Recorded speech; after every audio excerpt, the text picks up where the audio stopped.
Hello, my friends. My name is Gerdes. I'm just a professor trying to help you understand and have some context in the war in Ukraine.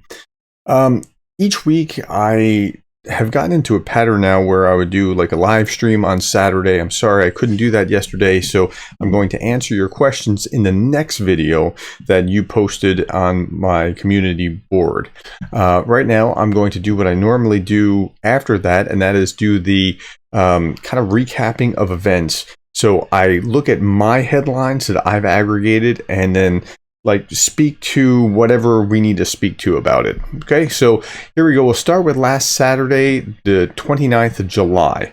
So Zelensky visited the Eastern Front in Ukraine, which it's almost like ho-hum, like, oh, you know, he's just out on the front again, which is telling you like that's pretty gutsy that he has done that so many times where you almost take it for granted, as opposed to Putin, who couldn't get anywhere near it but made a big dog and pony show of visiting the front when he was long way from that. He happened to be in part of the occupied territory, but just barely. Okay, it was 1 year ago where the Olenvinka bombing happened, and there's still no answers. We still have no, like Russia said, we want a UN investigation of why the U.S. while Ukraine shot U.S.-made HIMARS into this POW camp. It's such an outrage. But then they never let the UN in because it was apparently, from what I could piece together from experts who tried to see it through video, they were saying, yeah, this was blown up from the inside out. We can't say that definitively, but that's what it appears to have been. Okay, domestically, Trump said pause Ukraine aid until Biden probe is completed. So he's turning Ukraine into an issue related to U.S. domestic policy, and that is the exact wrong approach. You deal with Russia as the threat that Russia is, not conform it to U.S. policy of what's going on the ground in the United States election. RT carried an article that from Oliver Stone saying that Biden may start World War III.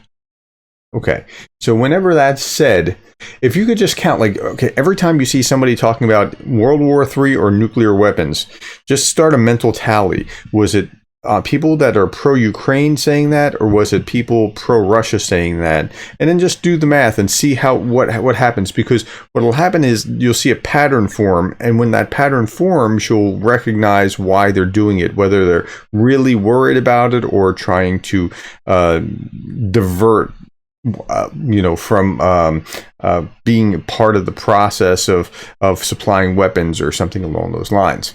Okay, the president of Russia had answers to journalists questions about Russia and Africa summit. This was on his website, and it was just dog and pony show about that.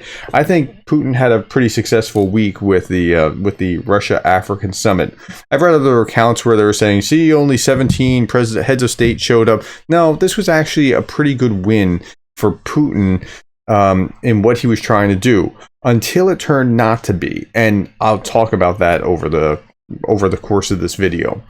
Okay, on Sunday, we see the drone attack on Moscow, 4 kilometers from Red Square. That is 25 Ukrainian drones attacked Crimea at the same time. And so Zelensky says war is returning to Russia, as it properly should. RT said that the Pentagon also simultaneously suffered a critical compromise of security. I didn't see anything in Western news about that, but could be. I mean, sometimes they tell the truth. Business Insider had this really interesting article, and I talked about it at the time, about Ukrainian sea drones that were faster than anything on the Black Sea. And I was thinking, why would you make that known? Why wouldn't you just use it? I mean, unless you're just trying to deter or keep, your opponents at bay. Well, it turns out they used it a little bit later in the week. African leaders lead a summit without any grain deal or any end to the war, carried in. That was a title of an article in AP. And I don't think that's fair. I think African leaders actually got something, and Russian leaders got to cozy up to African leaders. And we'll see the proof in the pudding in UN votes as things move along. But I think Russia feels that it had a really good week with that. Okay, Monday, 31 July. There's a Ukrainian priest stripped, detained, and persecuted for praying for Ukraine and refusing to collaborate with Russians. Now, what's interesting about this is I just saw something yesterday about how this was Jackson Hinkle breathlessly talking about how Ukraine has outlawed God because a Russian Orthodox priest was, defrocked or something, and he wasn't allowed to do his Russian Orthodox priest thing.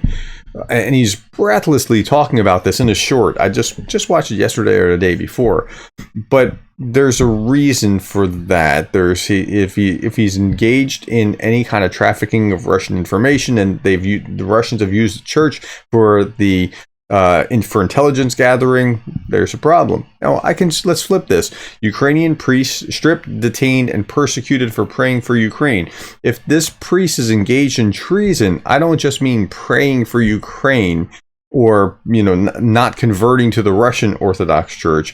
But if he's engaged in treason, I can understand the detention, but that's not what it appears to have been.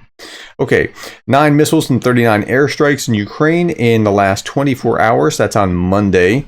And then missile attack on an apartment building. The big one was on Kyiv.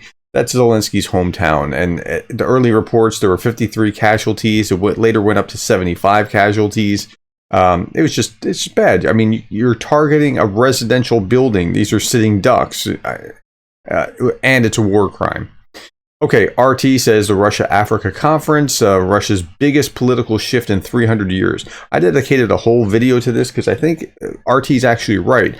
This was an intentional shift, and if you want to understand where Russia thinks it's going to go geopolitically in the next decade, watch that video. Baykar, that's the Bayraktar drones company, agrees to create a service center for drones in Ukraine, and that's useful. That's going to be probably very useful as long as the Russians don't figure out where it is and can attack it. Ukraine and Croatia agree to use Croatian ports for grain exports. Well, good for Croatia for stepping up. That's a pretty tall order, though, to get it through the river and all the way out to Croatia. It might be very difficult to manage the process, but they've got to do something, and that's better than nothing. What they were doing this time last year before the grain deal was trying to get it out through the Baltic Sea, which was even more difficult. Okay, Pravda says that Ukraine loses over 20,000 fighters in a month.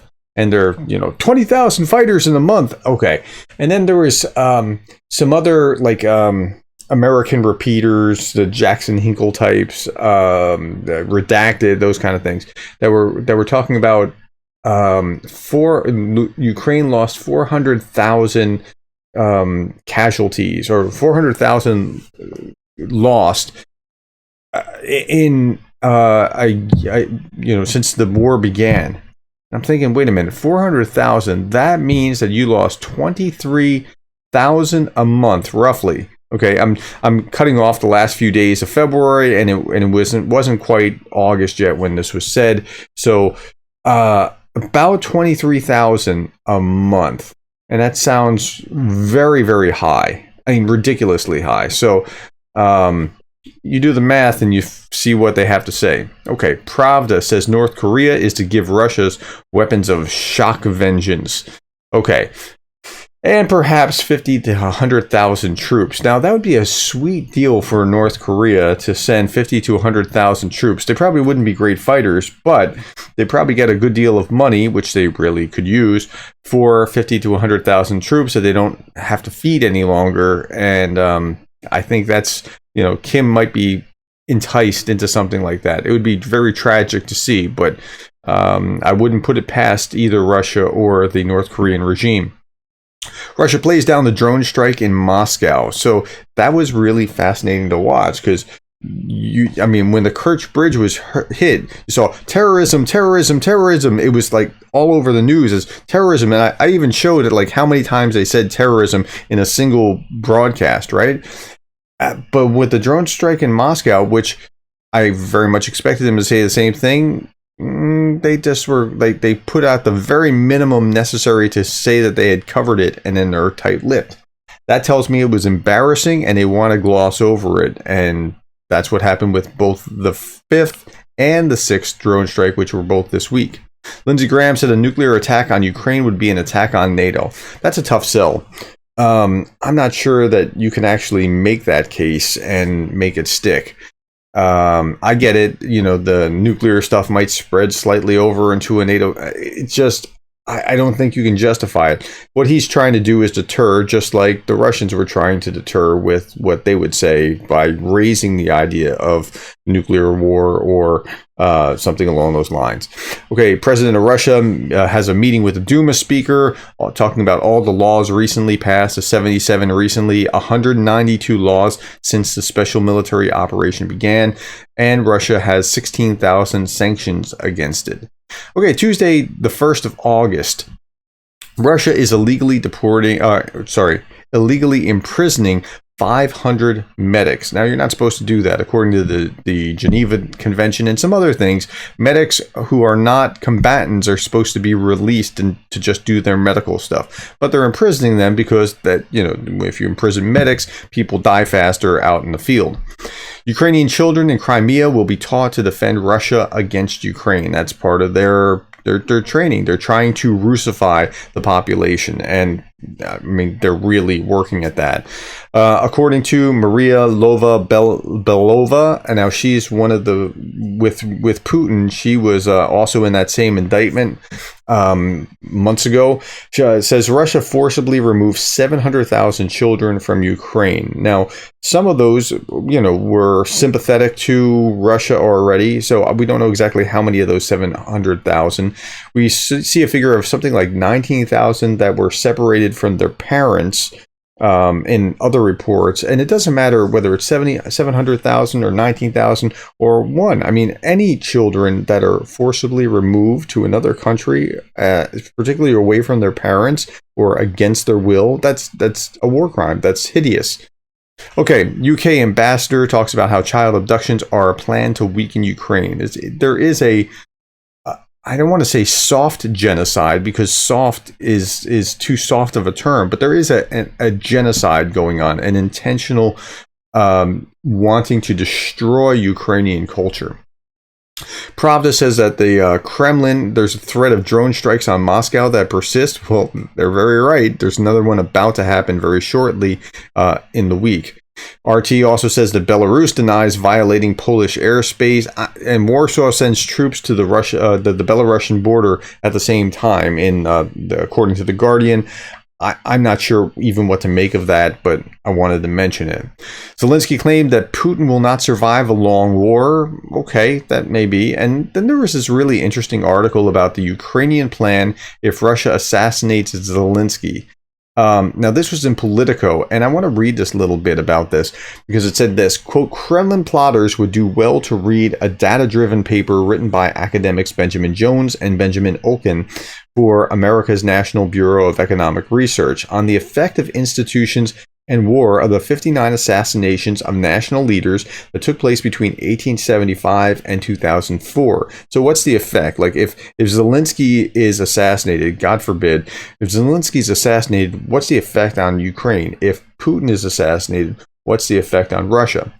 And they found this, quote, assassinations of autocrats produce substantial changes in the country's institutions, while assassinations of Democrats do not, they concluded. So, and there's a reason for that. Now, this makes sense. If you're an autocrat, everything revolves around you. If you're a democratically elected leader, even if we don't respect you, we respect the office. And so it's just different. Like, and there's a plan of succession, and we know who's next in line and all that kind of thing. So, yeah, Zelensky, I hope nothing happens to him. But if it does, Ukraine's just going to drive on. May even be more determined. So, and Zelensky survived a number of attempted assassinations. Okay, arsonists attacked 12 military conscription centers across Russia in one day, and a couple days later, it's up to 28.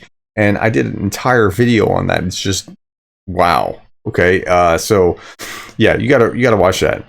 Kyiv Post said that the hammer and sickle were removed from the Kyiv Motherland Monument, holding the shield and the spear, not spear, sword and the shield up, and the hammer and sickle removed from the shield. That had to be a quite happy moment for many in Ukraine. Okay, Wednesday, the 2nd of August. Counteroffensive is progressing very slowly. It really is progressing slowly.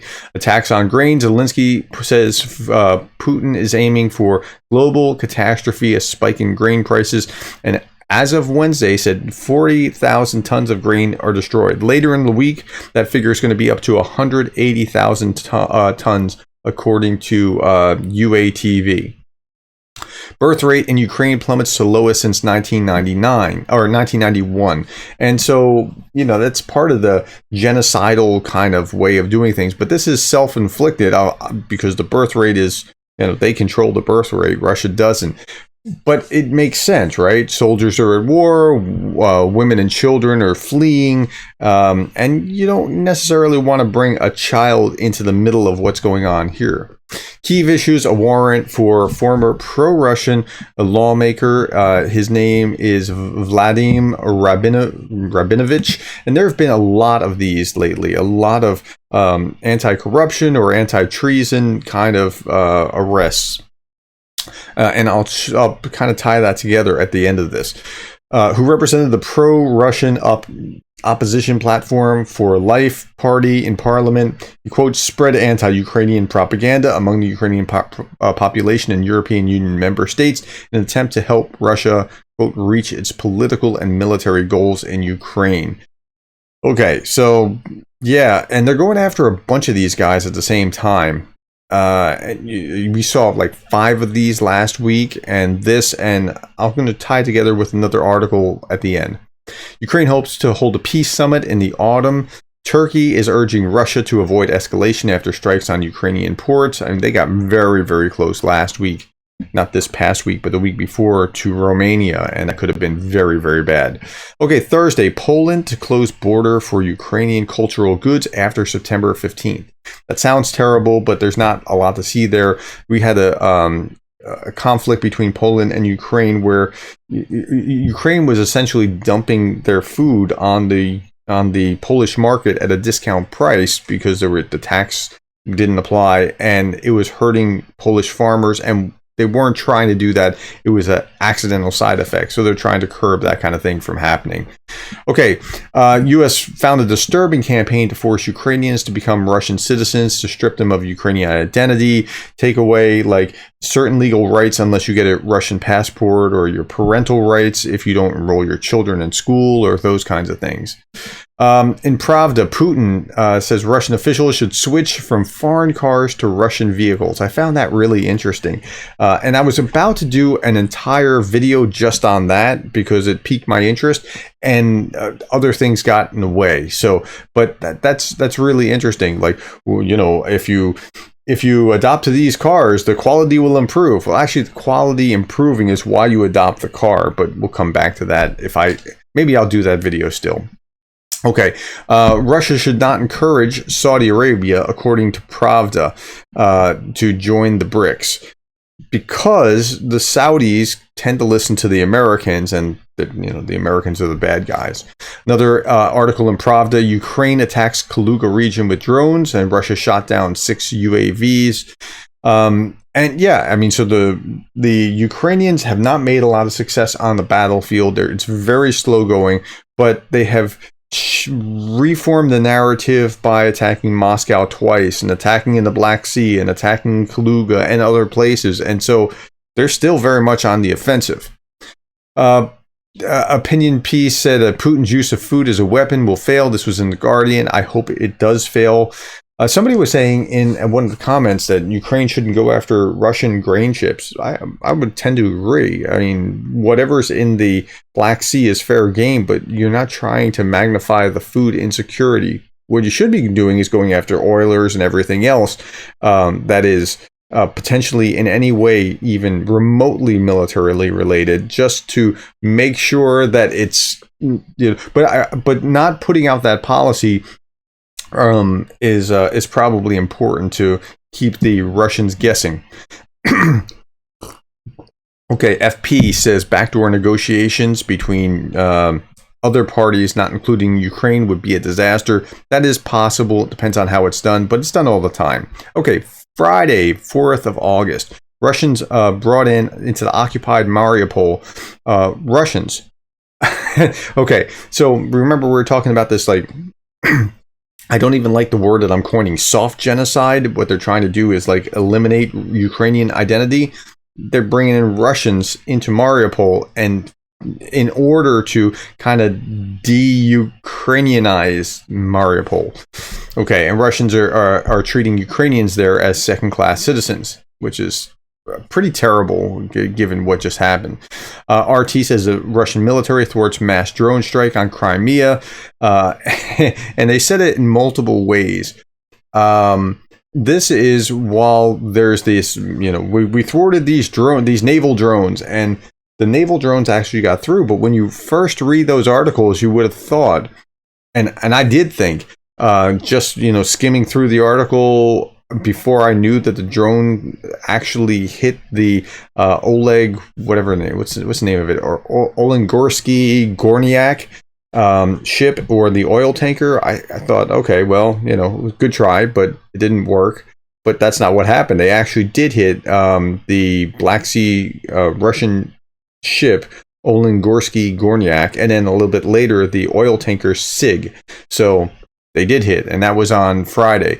Interfax Ukraine reported that the attack was repulsed. Those reports were all fake. Russia lies. I mean, it's nothing new. Zelensky says participation of the Global South in Jeddah, Saudi Arabia conference is important because food security is on the line. Ukraine starts a bilateral security agreement with the United States, and I think more will come. And I don't know if that's bracing before any kind of NATO agreement or what or why, what the reason is. I just can't explain that just yet. Pravda carries an article that Alexei Navalny was sentenced to 19 years in a special regime colony, and so they're trying to get him out of the way because he's just causing all kinds of headache for Putin. Russia wins. Pravda article says Russia wins 2023 summer campaign. Like who got to decide that? It's not over yet, and it's still going. And who's the referee here? Zelensky met with Governor Chris Christie of New Jersey. He's a candidate for president. Again, the Republicans. Trump gets all the attention, and he's not a friend of Ukraine. DeSantis gets some attention, and he is kind of on the fence. He's kind of there and kind of not. I wouldn't necessarily, group him with those that are pro-Ukraine. Vivek Ramaswamy is the third Republican candidate who is he's not in favor, or he's not pro-Ukraine. He thinks he can cut some deal with Putin. Those are three. The other six or more are all pro-Ukraine. And Mike Pence came to visit Zelensky, and Chris Christie, who's also a Republican candidate, went to visit Zelensky, and I think that's a very good thing to see. Okay, Saturday, the 5th of August, just another report about the oil tanker Sig that was hit as well the day before. Now, this was really, really interesting. I'm only talking about just a couple on Saturday. 77.6% of Ukrainians believe that President Zelensky is responsible for corruption in government. Not that he's necessarily directly causing it, but he's not doing enough to root it out. So a sociologist says, quote, the widespread argument that the, quote, authorities do not have the time elsewhere does not work after 16 months of war and will no longer play the role of indulgence for the abuses, indifference, and incompetence of persons who were elected and appointed. A little bit further, that is, the officials who do not perform their duties that are no less dangerous to enemy at this stage than Russia. And citizens expect Volodymyr Zelensky's determination to remove such persons from power, listen and promote performers who honestly point out problems and competently propose their decisions. Unquote. Now that's really interesting because I think that's what's accounting for a lot of the removals. Not that he's necessarily watching the polls and doing that, but like he can sense that feeling among the Ukrainian citizens. And again, they really can't afford the unforced error. It's kind of like two basketball teams can, on any given night, one can win, but a lesser team, a team that's not nearly as strong as the other team, it can win, but it can't make the errors that the other team's going to make and still win. It's that kind of thing. They can't afford the corruption, and they're rooting it out. They can't afford it because their Western partners won't allow it or won't be happy about it, but they also can't afford it because they just can't afford it. Okay, last couple of articles. Ukraine announces war risk with off 6 Russian ports. Look, Black Sea's game. Russia, you said it, so that's where we are.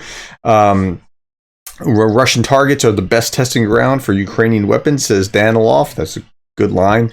And then finally, the Saudi peace conference began, and we'll be keeping an eye on that. All right. That's all the news that I have over the course of the week. Covered a lot of headlines, and hopefully it filled in some gaps in your understanding. If this was helpful to you, if you could press like, I'd appreciate it. Thank you for your time, and thank you for being the kind of person that cares about Ukraine.